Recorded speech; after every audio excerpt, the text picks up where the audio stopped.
Welcome to Get Sleepy, the podcast where we listen, we relax, and we get sleepy. I'm your host, Thomas.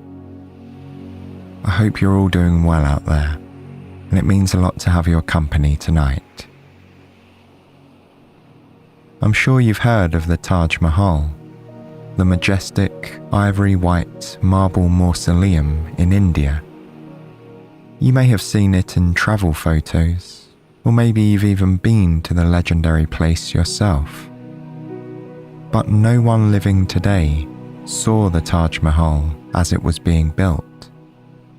Tonight, however, we'll use the power of our imaginations to see just that.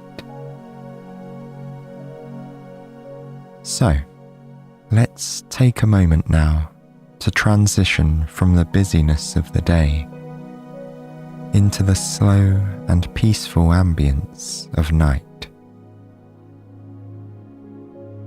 For a lot of people, myself included, this moment of getting into bed can often be the time when our minds start to overthink and catastrophize, which of course disrupts us from our rest.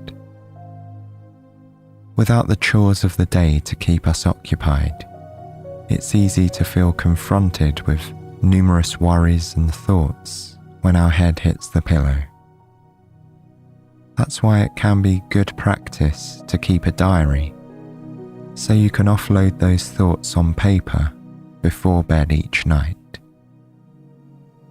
And that just allows them to exist outside of your own head, making more room for peace and quiet.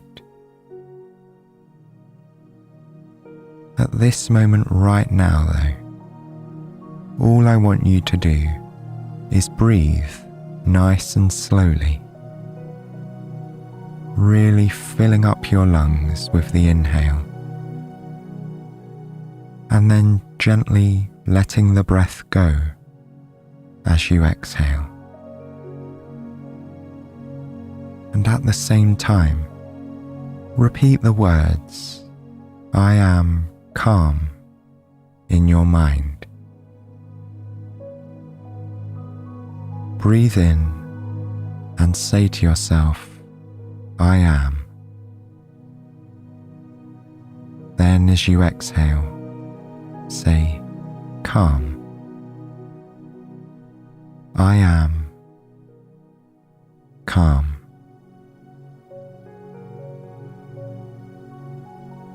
The more you affirm this phrase, the greater sense of calm you'll feel throughout your body and mind.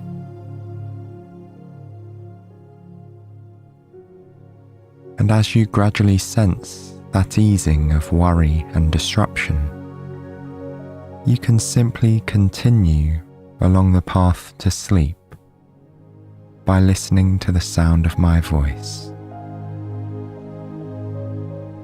We're about to go on a historical adventure, so let's head back in time to a world that was very different from the one we know today.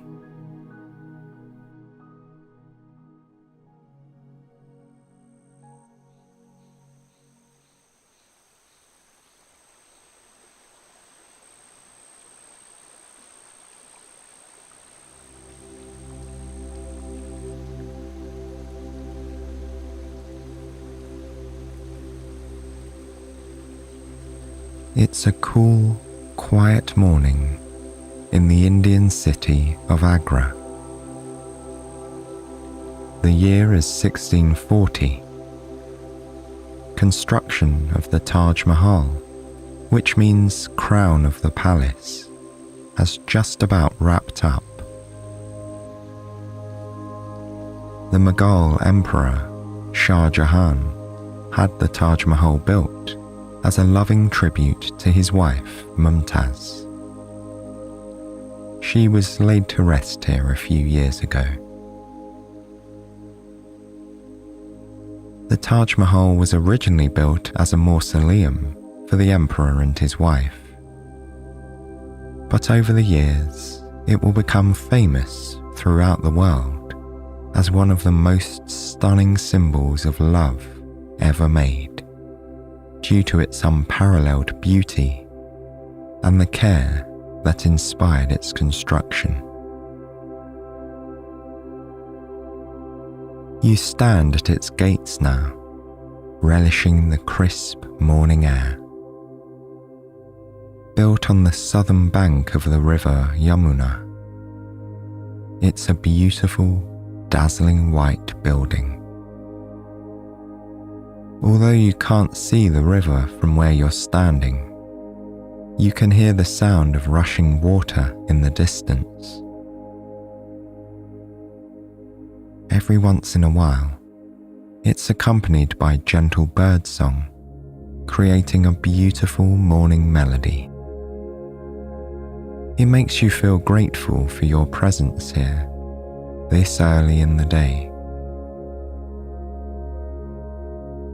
Somewhere in the distance, a man sings an early morning prayer.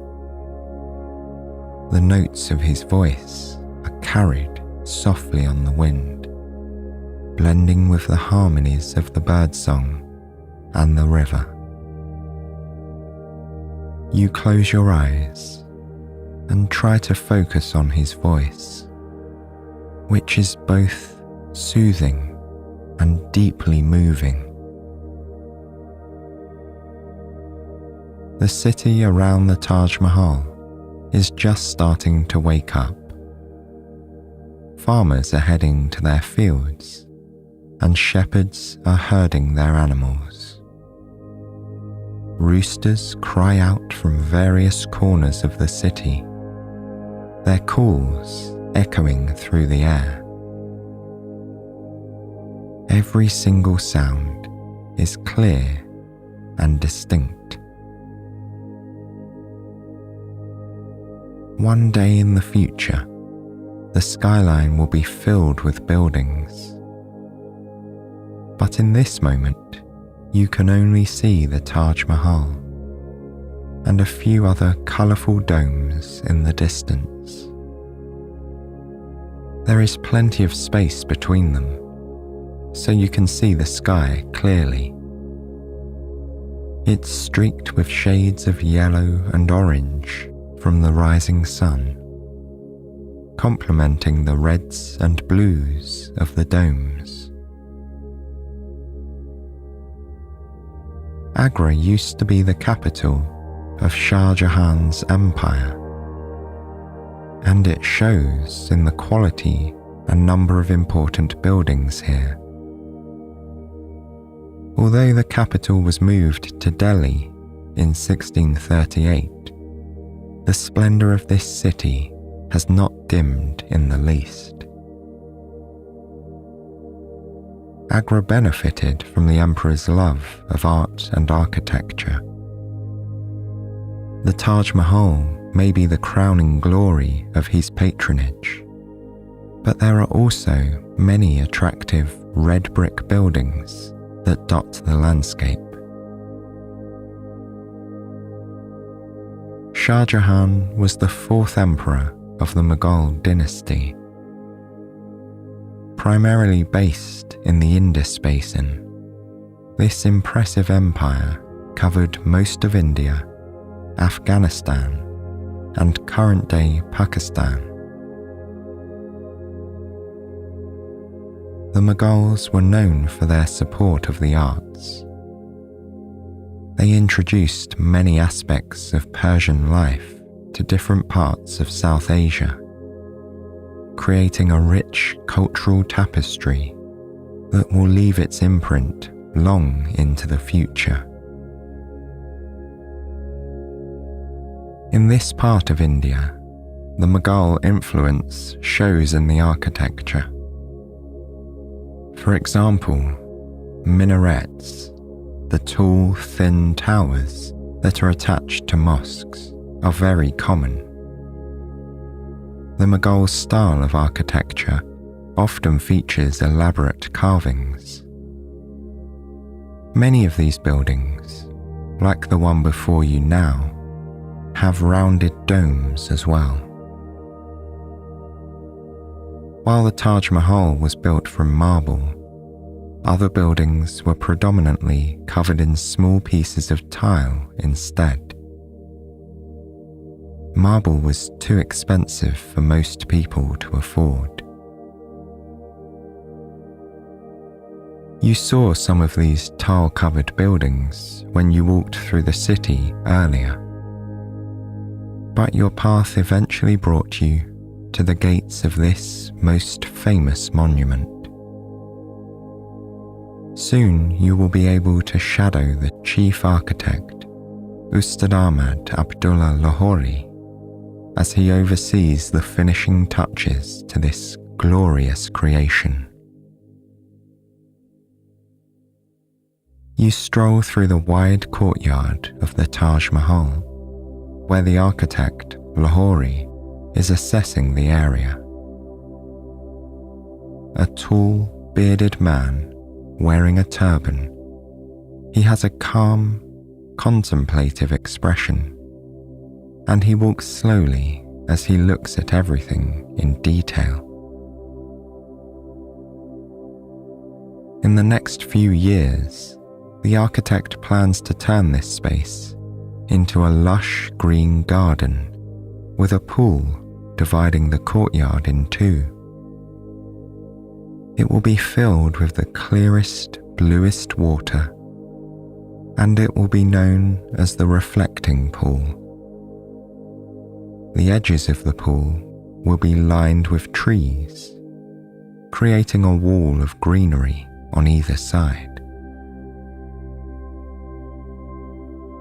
Not too far from you, Lahori is strolling across the part of the courtyard where the pool will be built. He's inspecting the different corners, checking to see if all is ready for the upcoming construction work. You follow Lahori through the courtyard, being sure to keep up with him while also going slow enough to appreciate your surroundings. The proposed design of the garden is inspired by the Islamic concept of paradise. It will be divided in two by 4 rivers, which flow from a single stream. Although the garden hasn't been built yet, this place already feels heavenly, you think. The Taj Mahal is unmissable, even from a distance. But standing here, you see that everything has been constructed, so the main building is the prime focus. It's a breathtaking sight that holds your attention and doesn't let go. The white marble, lit up by the first rays of the sun, is mesmerizing. The polished white-grey stone glistens everywhere. It's pristine and looks new, as if it's just been brought here. The marble for the building was supplied by a small town in Rajasthan in northern India. This town is known for having the finest marble in the world.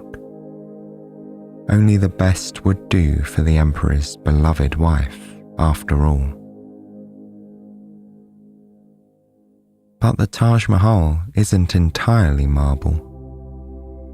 Some parts of it have a foundation of sandstone.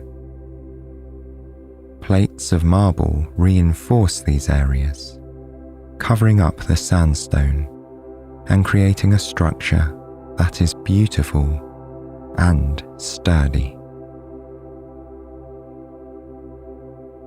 In the center of the building complex is a large rectangular base with a rounded top, known as the Central Onion Dome.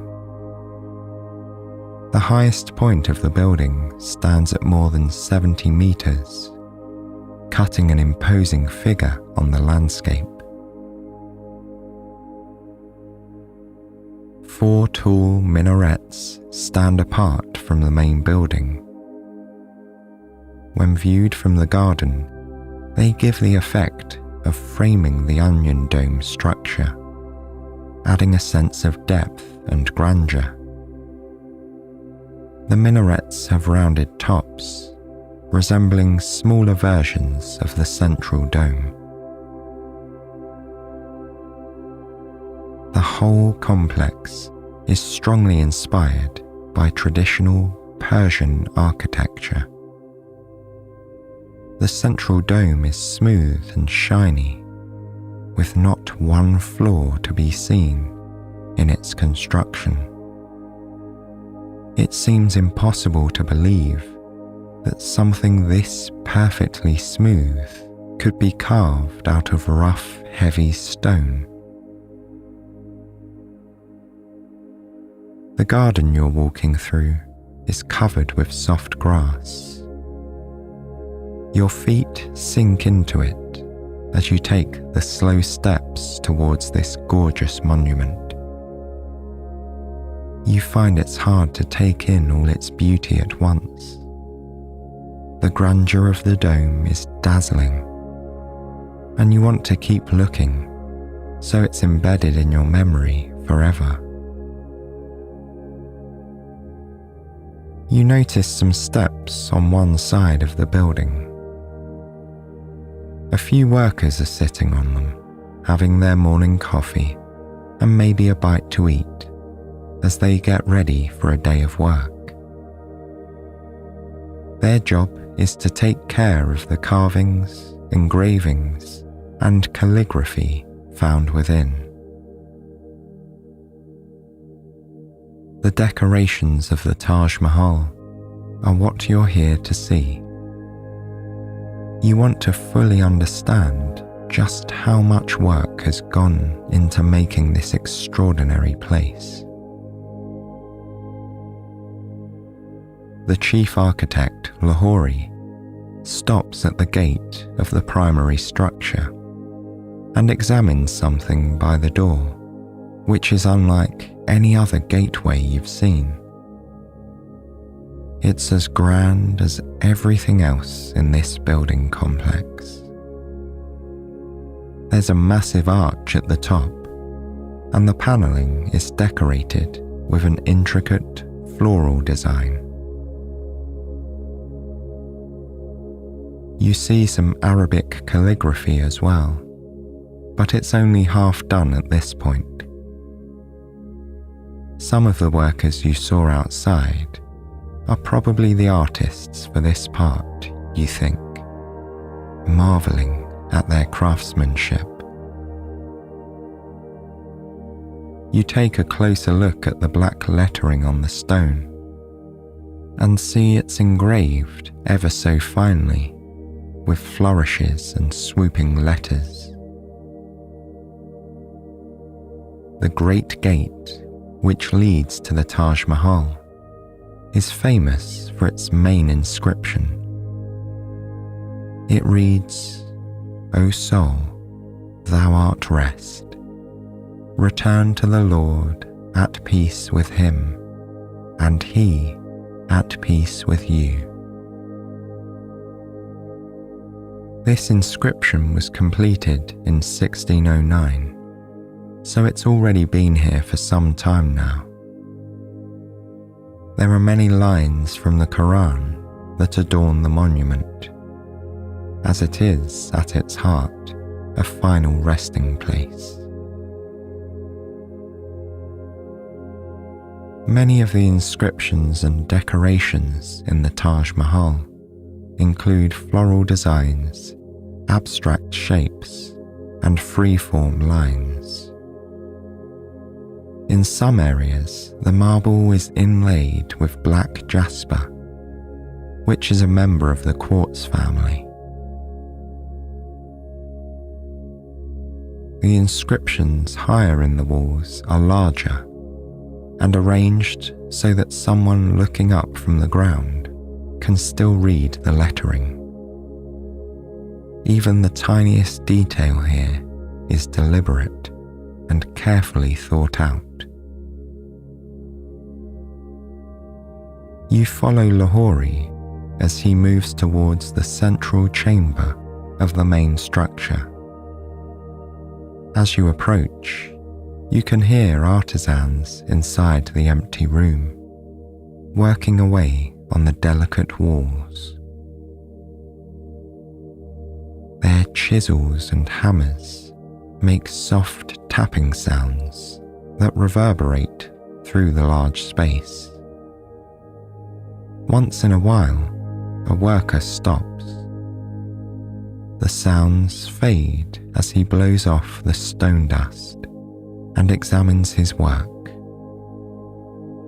Then, satisfied, he resumes, and the little tapping noises fill the air again. You walk through the chamber at a leisurely pace, influenced by the slow rhythm of their work. As you look around, you try to gauge the amount of effort that went into creating this place. The dome you saw from the garden is the ceiling of this room. The marble shines and glistens just as much on the inside as it did on the outside. Sunlight filters through the lace-patterned windows, and the space around you is lit up with a golden hue. You can see tiny dust particles floating around in these orange-yellow rays of light. They look like fine sugar drifting through a sieve. When the light hits the particles at the right angle, they shimmer like fairy dust. The windows are just as intricate as the carvings and inscriptions on the walls. They have been hewn from vast blocks of stone, but the latticed appearance makes it hard to believe. The windows are so fine and delicate, with thin interlacing strands of stone. The rays of sunlight illuminate the marble walls surrounding you, and the room glows with an ethereal hue. Very few people have been here at this point, so the building feels new and immaculate. It holds the special allure of a place that has only had a few visitors. There are still some ladders and platforms here and there, but most of the construction equipment has been cleared away. A worker is sweeping the floor with a handmade broom crafted out of bamboo. As he sweeps, the broom makes a swishing noise against the marble floor. You bring your attention back to the architect, Lahori. He is now inspecting something on a wall, which separates this area from the inner sanctum. You feel your curiosity rising as you walk towards him. As you get closer, you notice something different about the walls here. On either side of the door that leads into the inner chamber, there are small alcoves that have been cut into the stone. The alcoves are gently curved and slightly pointed at the top. You notice the architect carefully running his index finger across the edge of one. You can tell that he's checking the evenness of the carving to see whether it needs to be sanded or refined further. You're mesmerized by the sense of duty and care Lahori has towards the Taj Mahal. He has gone to such great lengths to ensure absolute perfection and continues to do so even now. Once he is satisfied with the alcoves, he turns his attention to the painting on the wall around them. It's a multicolored network of gorgeous florals connected by vines and creepers. The vines are predominantly blue and yellow, with orange and green details in the corners, and shades of brown on some of the petals. The patterns intertwine in an elegant fashion. They're like a visual representation of lyrical Arabic poetry. You move a bit closer and inspect the minute details of the colourful patterns. This is when you have a surprising realization. These aren't paintings at all. The wall you are looking at is one of the best examples of an art form called pietra dura. For this technique, a base stone is inlaid with stones of different colours to create a beautifully contrasting visual that resembles a painting from afar. Examining the wall closely enables you to see where the colourful stones have been put in. This work must have required so much time and patience, you think. You imagine a devoted artisan with a furrowed brow, focusing on placing the stones just right, and then standing back to inspect his handiwork. Almost instinctively, you take a step back, trying to understand what the artisan must have seen. It's striking how these plants look like they were painted with a brush. They are still very new, so the colours are vibrant and bright. In some ways, they foreshadow the real plants that will soon flourish in the garden outside. As you look over to the other side of the wall, you see Lahori inspecting the work currently being done by a carver. A man in his 60s, carefully creating patterns on the wall. He taps away with his sharp chisel and tiny hammer, making designs that look like flowers and leaves. The wall is stony and rough, but through his work, something delicate and magical is emerging. The design is about halfway done at this point, and looks like it will become a lily or a daffodil. The architect watches closely as the slow, deliberate tapping of the chisel refines this magnificent stone. The embossed parts of the plant are slowly coming to life. You think about the contrast here between the soft plant and the hard, rough background of the stone. Beauty is truly in everything around you.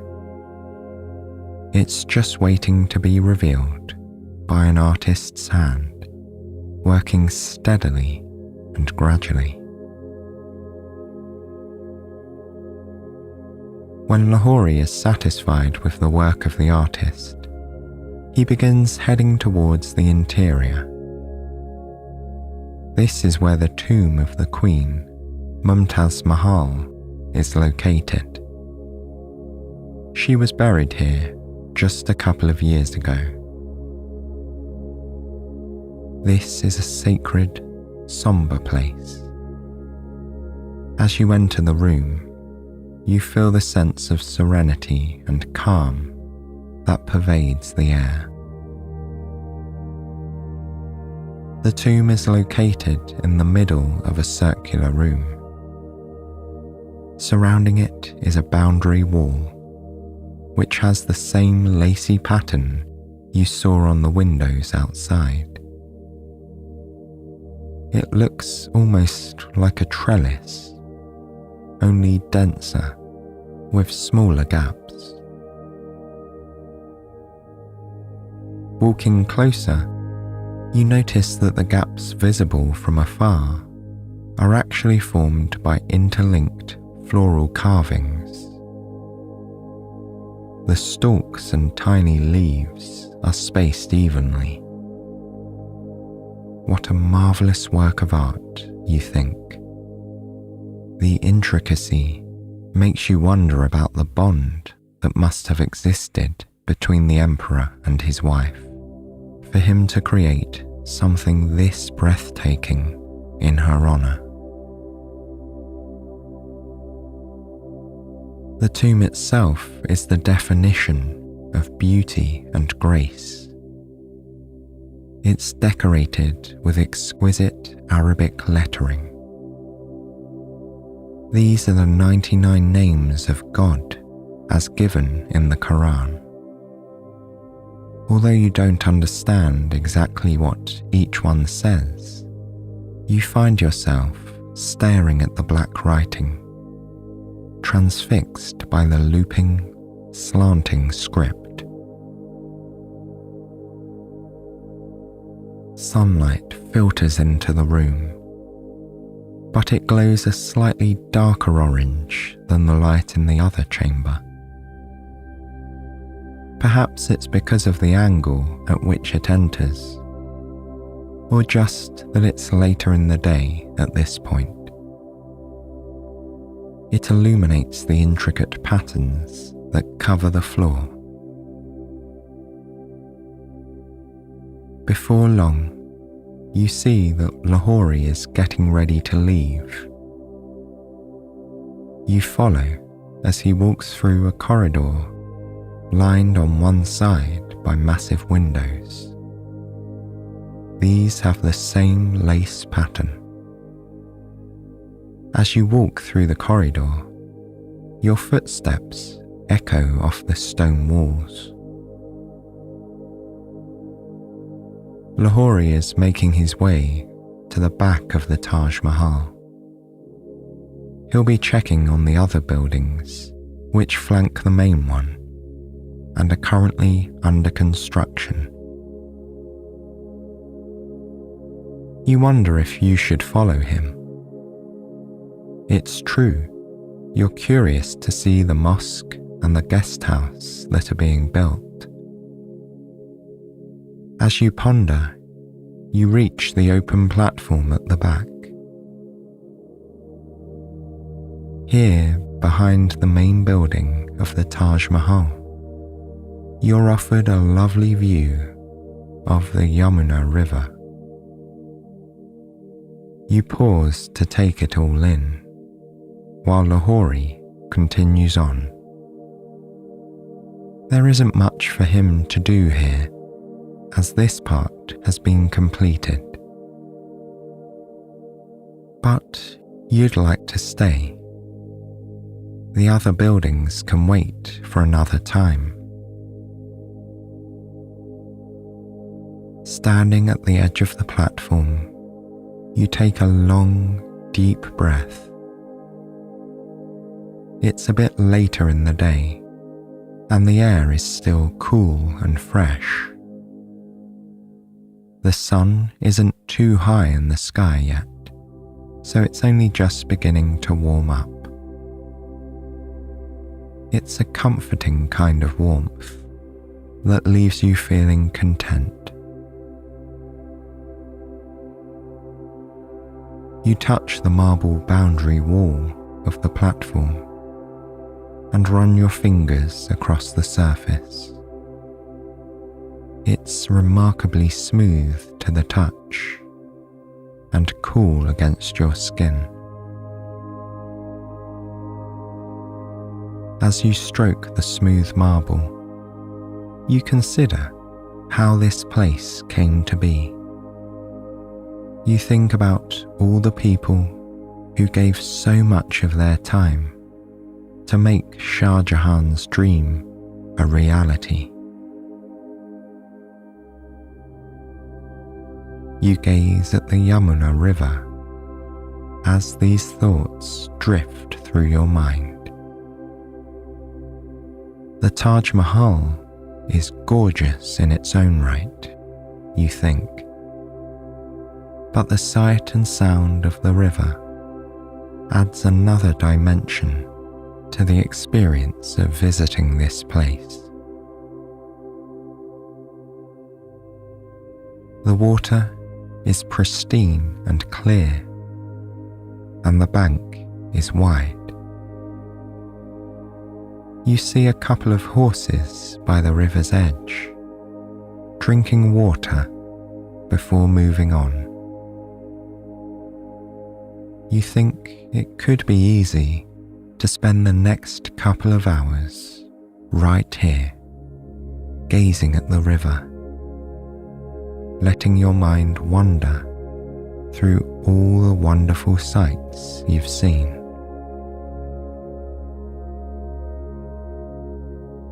There will be more to do later,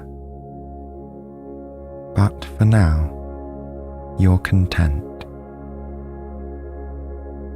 You know this day will last forever in your memory. It's as though the Taj Mahal is a part of you now. In your dreams tonight, there will be colourful vines and white marble, and the fresh, clear sounds of the river in the background.